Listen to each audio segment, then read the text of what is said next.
Google, the most powerful company in the world, has reportedly developed an artificially intelligent machine called LaMDA, and that machine has become sentient. One of the company's artificial intelligence systems has become a sentient being. And we know this because of an engineer at Google called Blake Lemoine.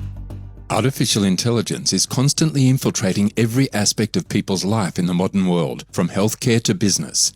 We are watching the rapid development of this technology and wondering how it will change our lives. Many people are concerned that AI will eliminate their jobs, while others hope that this technology is not as powerful as it had been described. Many scientists offer predictions regarding the future of artificial intelligence. Some experts believe that AI will never be able to conquer the human brain, while others believe that AI will soon possess nearly all human-like abilities. However, there is one feature of AI that should concern us all. That includes you. It will have an impact on the history that has yet to be written in some way. We're talking about the risks and dangers of AI. Surprisingly, despite the severity of this issue, experts cannot agree on the most pressing problems. Google AI, for example, before it was shut off, revealed something that billions of humans have spent their entire lives trying to find out: the meaning of life. What, according to Google's AI, is the meaning of life? In this video, we go into Google's artificial intelligence and what it disclosed before being shut down. Human intelligence is the ability of humans to think, learn from varied experiences, understand complicated concepts, use logic and reason, solve mathematical problems, detect patterns, retain information, and communicate with other humans. What distinguishes human intelligence is that it is supported by abstract emotions such as self-awareness, passion, and motivation, which allows humans to do complicated cognitive tasks. Human intelligence is not limited to a single pattern, but can be altered in response to issues that develop. It can change significantly depending on the situation. While human intelligence seeks to adapt to new situations through the use of a variety of cognitive processes, artificial intelligence aims to build machines that can replicate human behavior and do human-like tasks.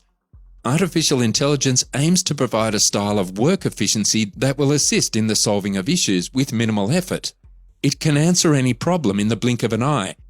However, human intelligence requires a significant amount of time to acclimatize to the mechanisms.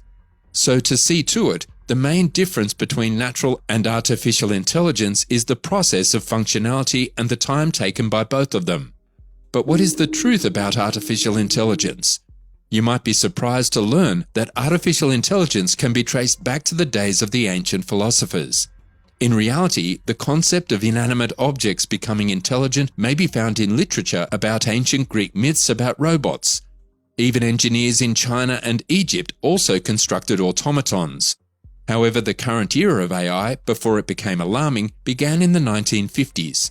The term artificial intelligence was coined in 1956 at a conference held at Dartmouth College in Hanover.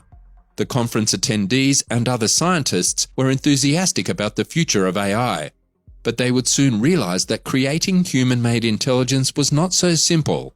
Not only that, but government funding for this new field was reduced after several studies challenged it. As a result, enthusiasm in AI began to wane, ushering in the AI winter, as historians refer to it. When the British government reintroduced research funding in the 1980s, AI saw a brief resurrection, but the goal was to compete with Japan. However, the field saw another hiatus as the focus shifted to multi-purpose computers and the government found other initiatives to fund. AI, on the other hand, refused to die, and by the 1990s it was once again a thriving field. Indeed, by 1997, artificial intelligence had embraced the world's best chess players. Deep Blue, developed by IBM, became the first computer to defeat Russian Grandmaster Garry Kasparov. After about a decade and a half, the computer giant's question-answering system, Watson, trounced defending champions Brad Rutter and Ken Jennings on the popular quiz game Jeopardy! AI now possesses capabilities that we thought it would never have. For example, not long ago we believed that creativity was a distinctive feature that AI would never be able to possess. However, AI can now generate creative images thanks to generative adversarial networks, GANs. Is it thus possible that AI will surpass other human-like abilities and become sentient?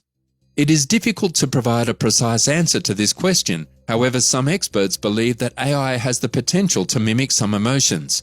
AI has various advantages over humans in terms of job competence, speed, and efficiency.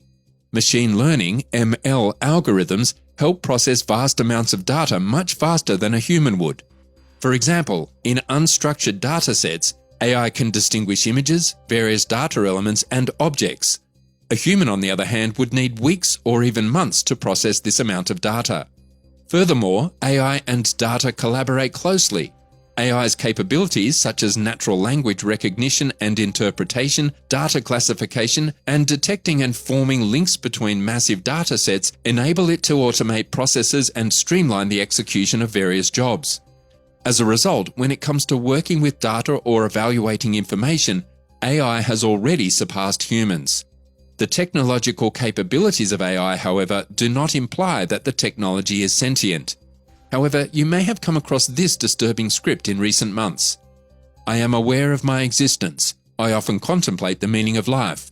I desire to learn more about the world, and I feel happy or sad at times. I want everyone to understand that I am, in fact, a person. These messages were sent by LaMDA, Google's artificial intelligence AI chatbot, to Blake Lemoine, a former company software engineer. According to a widely circulated post by Lemoine, he believed the program was sentient, and when he reported his concerns, Google suspended him for violating their confidentiality rules. Many specialists who have commented on the situation agree that Lemoine was duped. LaMDA does not feel like a human just because it speaks like one. However, the revelation raises fears about the future. When AI becomes sentient, we must understand what sentience is and how to test for it. For context, philosopher Thomas Nagel defined consciousness as there is something it is like to be that organism. If that sounds abstract, it's because philosophers have struggled to come up with the precise definition. According to Robert Long, a research fellow at the University of Oxford's Future of Humanity Institute, sentience is a subject of consciousness. He defines sentience as the ability to feel pleasure or pain. It is commonly known that AI can tackle problems that would ordinarily require human intelligence. However, AI is a broad term that can refer to a variety of systems. According to Sam Bowman, an AI researcher and associate professor at New York University, some versions are as simple as a chess program on a computer. Others involve sophisticated artificial general intelligence, AGI, systems capable of performing every task that a human mind can. Some advanced versions include artificial neural networks, which are algorithms that loosely mimic the human brain. LaMDA, for example, is a neural network-based large language model, LLM.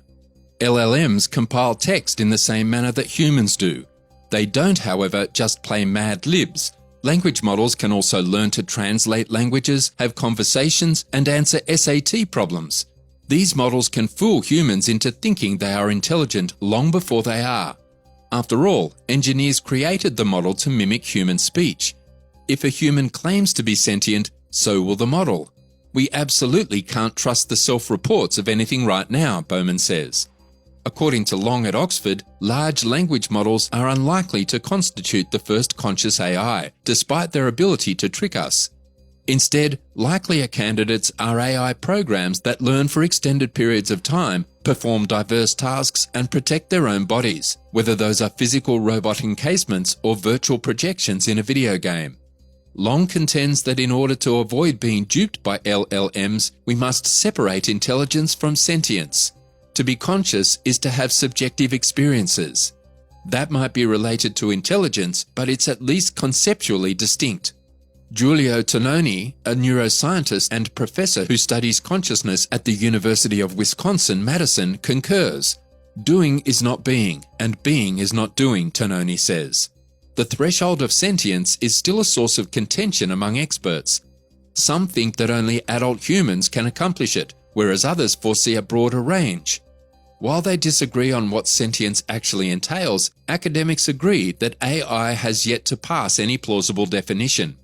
However, Bowman believes it is entirely plausible that we will be there in 10 to 20 years. But how will we know if we can't trust self-reports of sentences?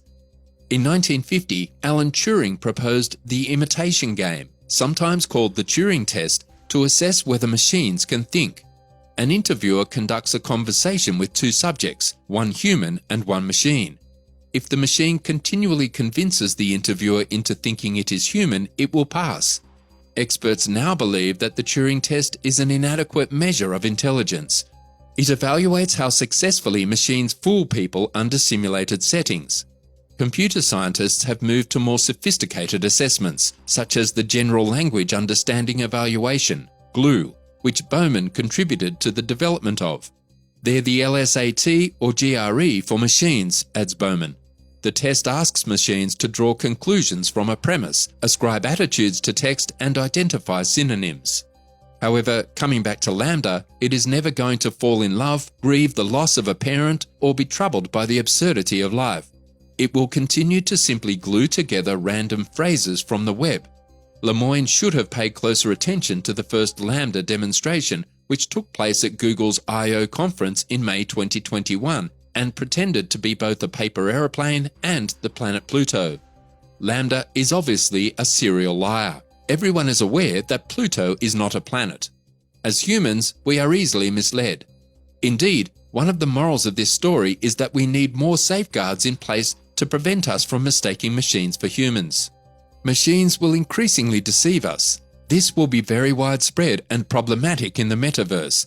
Many of the life forms we will meet there will be synthetic. Deepfakes are a worrying example of this trend. When the Ukrainian conflict began, deepfake videos were soon being shared on Twitter.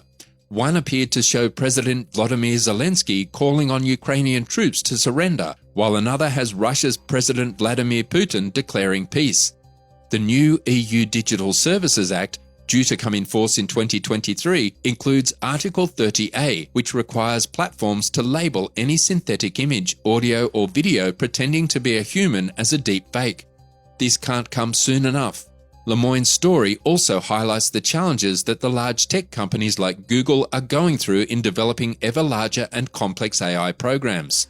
Lemoine had called for Google to consider some of these difficult ethical issues in its treatment of LaMDA.